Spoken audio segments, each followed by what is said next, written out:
Today on Tamron Hall, what's your spark? We're getting into what ignites your joy, your creativity, even your relationships. Who better to lead the way than Jordin Sparks? You guys are amazing. Come on, Tam fam, yes. She opens up about love, motherhood, and what keeps her spark burning bright. I always want to keep evolving. I want to keep trying new things, and I want to keep using my voice. Plus, how it all inspired her new podcast, What's Your Spark? So where in your life do you feel the most love, David? And Jordin Sparks lights up the stage with a special performance for the Tam fans.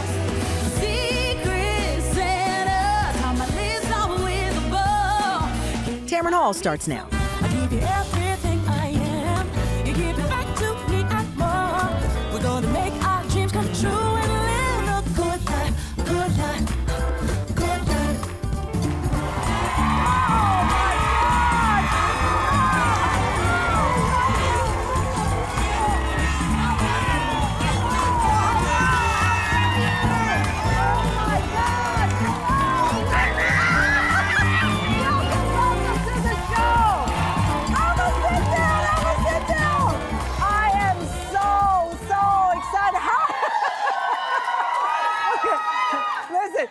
Save some of that energy for Jordin Sparks here, okay?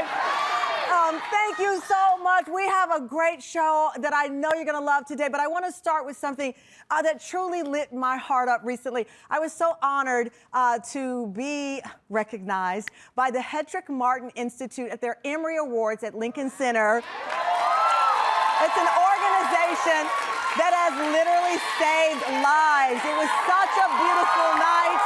Our whole team was there. Johnny and Lish presented the award. Mimsor tagged along, as he does. But the family, the Tam fam, was in the house. Special thank you to CEO Amy Harkleroad for her incredible leadership at HMI. It's a very special night, as I said. This organization literally saved lives. And I want to shout out two very special people that I hope are watching right now. Cotton Juicy Couture and Binky Tejada. They were with me on stage as I accepted my honor. Binky being there was especially powerful because not long ago, she was experiencing homelessness and she was sleeping literally right outside that building where she was able to perform that night.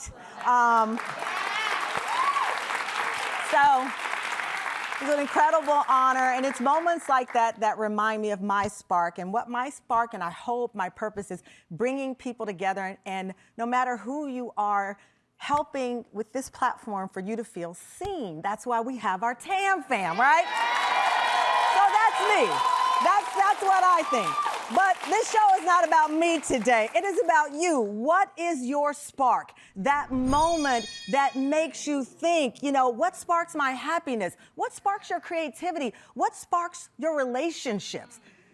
The spark that lights you up, the spark that keeps you moving, that sometimes fades and needs to be found again, because the spark, it can come, it can go.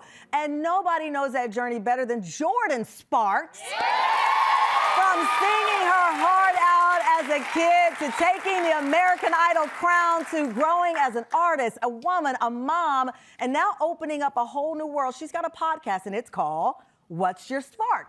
She's having so much fun. It's honest. It's deeply revealing. It is her new chapter, and perhaps I think her best chapter. Take a look.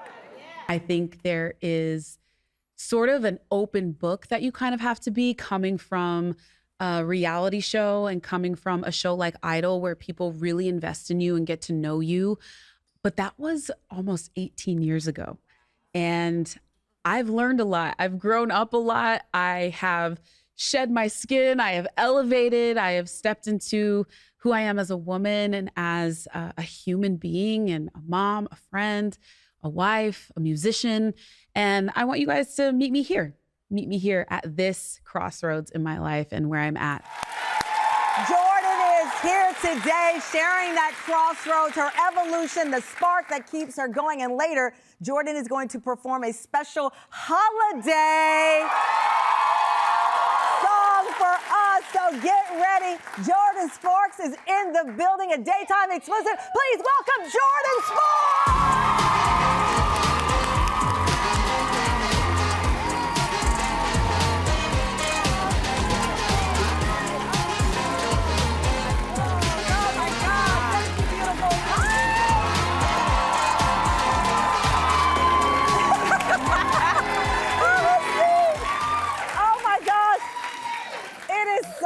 good to see you. Thank you. You Oh, too. You my- guys are amazing. Come on, Tam Fam. Yes.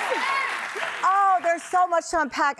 First of all, thank you for being here. I got to start off with, why is this the right time in your life to open up in this podcast? Because it's emotional. Yeah. You take us there.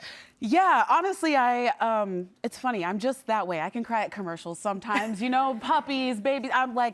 I'm very empathetic in that way. But I think for me, at this point, I always want to keep evolving. I want to keep trying new things, and I want to keep using my voice. I know my purpose is to be here, to use my voice, to bring joy and to make people feel and to tell stories. And I want to be able to do that. And I've always thought about having a podcast or radio or something like that.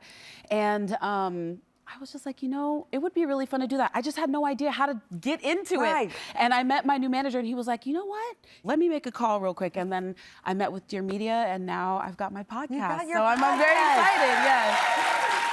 I love the transparency, as I said, because, you know, this show is inspired by your podcast, asking us all, what's your spark? And you've said that your spark, you've lost it, you've reignited it, that it's come, that it's gone. And that's the beauty of the process, is that it's an ongoing, sometimes daily, sometimes it's hourly. How many times have you just thrown your hands up like, I'm out of here, and then you're like, oh, but I'm here for this reason, right? Yeah, you got to come back around to it. Got to come around. It's similar to when people are like, well, what's your why? You know, why do you do something, or why are you making this choice? And I feel like for me, a spark just makes more sense. It is my name, but a spark does make sense because it's sometimes a spark can ignite a flame, or sometimes it can stay really low. You know, sometimes it simmers, sometimes it goes out of control. So I think for me, I always have these different moments. Yes, my spark from when I was on Idol is different than where it was after I won Idol, because I wanted to win. My spark was like, I can do this. And then once I got there, it was like, okay, now I have to make an album worthy of I have the to title. Keep it continuing, because you don't want to be the person who won the contest and then people say, well, what happened? That's a whole set of, a different set of pressure. In one of the episodes, you were really emotional. You were talking about Idol and really the life after Idol and all those things. Let's play it. I still get emotional when I think about that time. I was so young. I didn't know what I was doing. Whoa, sorry. Whoa. But I knew that it was what I wanted. Like, I wanted to do this so badly. And I've known since I was young that my voice, I had to use my voice. I had to use it. I had to sing. I had to tell stories that touched people. See, it's gonna make me emotional now. You got to make me, because I love that you followed up when you said, you know, I'm not going to apologize for crying, because I think being emotional and having empathy is a superpower. And I love that. I love that. We need more of it. We need more of that, you know. It's that I tell people I love now that we don't say, boys don't cry, or this one. I mean, we've evolved to recognize that tears are our body communicating with the world. Sometimes when you can't find the words, or as in that case, when you're reliving what you went through and you just get full. Yeah, exactly. I was talking about it, and it was funny because I knew that was what I was going to mention on that opening episode. And as I started talking, it really just hit me that I really haven't talked about that part of the experience. It's normally like, what was the winning moment like? It was never like, okay, well, what happened afterwards besides the music and all the craziness in my life turning completely upside down? Because you said it was like boot camp for artists. American Idol's like a boot camp. Yes, for sure. I think I meant more like media training, being able to come out of that show was like, oh, I understand the cameras over here, we got a camera over there, we got a camera there, got to make sure this mic isn't covered with my hair, you know, like different things like that, but also you go from singing to show business. Exactly. It's the transition between before and after. And then keeping your life going after, which included you getting married and your beautiful baby who's now 7 years old. When we come back, how motherhood sparked a whole new journey. And I can't believe that baby is 7 years old now. We'll be right back.